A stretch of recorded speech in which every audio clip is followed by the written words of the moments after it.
Hey guys, here at osandvtxreviews.com. Thanks for watching our video review of the Darka pin clock. This is a device that's been subsidized by projects and is a very unique clock, as you can see here, because it's very similar to those toys where you put your hand behind a pin and it actually imprints what's ever behind it. And the same thing is going on here, except you have actually pins displaying the time.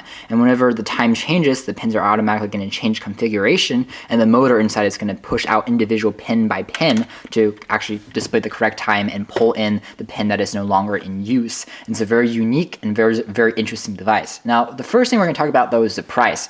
Now, the pin clock by Darka costs $100. That is an extremely high price, in our opinions, to pay for something like a clock. Yes, it's a very cool, very geeky way to display your time. It's definitely a conversation starter piece. If you have the money to burn, it certainly is unique. But otherwise, we don't think it's the best way to spend $100, certainly. Now, the other disappointing factor is the device is quite heavy and quite large, as you might expect. So if you don't have too much desk space, it is something to be of a concern of. Now, the actual pin part is actually protected by a very hard and very refined plastic, you can see here. So you can't actually put your fingers behind it and actually move the clock by accident or something like that. And you'll have just two very simple buttons on the top of the device displaying your minutes and your hours when you're first setting up the pin clock, which actually takes a while because you have to go through every pin configuration, and it takes a while for the device to actually change the clock, but otherwise it works pretty well. As far as timekeeping goes, you don't have any date settings. It's basically just a clock setting, but as far as accuracy is concerned, it actually is very accurate. You might expect turning the pins and using the motor to pull in the pins and then putting it out might take a little longer, but the device automatically takes that into consideration so that the speeds are still fairly accurate and it tells time very accurate even after a while.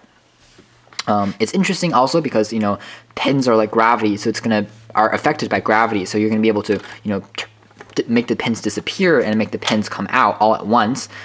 So it's very interesting. It's very easy to move. So if you are in an environment where it's very shaky, perhaps in a car, it's not going to be the most accurate clock out there. But if you're in a stable environment like in the home, thus the large size and thus the rubber feet, it's going to work pretty well.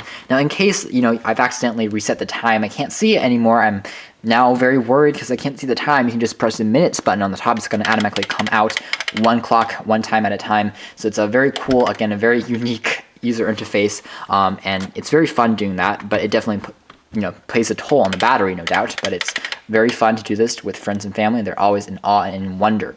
Now, of course, the pen, it might look like the surrounding components of this clock are also pins, but the only movable parts of the pins are the actual time component. You can't actually accidentally move the outside parts, which is something to take note of.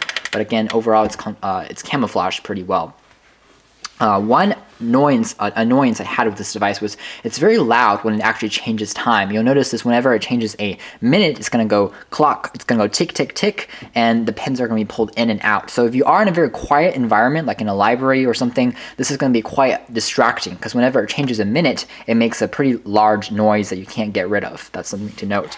Otherwise, again, a very unique clock. It's built very solidly out of plastic. It's pretty heavy. You can see the Darka logo on the bottom. There also is a AC adapter. It comes pre-included in the box. You can actually plug this into a wall just to charge the device and use it using AC adapter. But if you're on the go, you can use the batteries. Now, the batteries on here actually takes this kind of proprietary battery. It's not like your AA battery because the device reasonably drains up your battery power a lot faster than traditional clocks out there because it has to pull in pins and then push out pins using a template system, which I can only assume is quite draining on the battery. So let's reset it again and check out the time again. So otherwise, it's a pretty interesting clock. It works as advertised, but it has its downfalls and flaws. But at the end of the day, if you do think this is a super cool device, I'd say go with it as long as you know that it costs $100 and you are willing to shell out that money to get something that's kind of more of a piece of style rather than substance. So thanks for watching here at osandvtxreviews.com. This has been our first look at the Darka pin clock.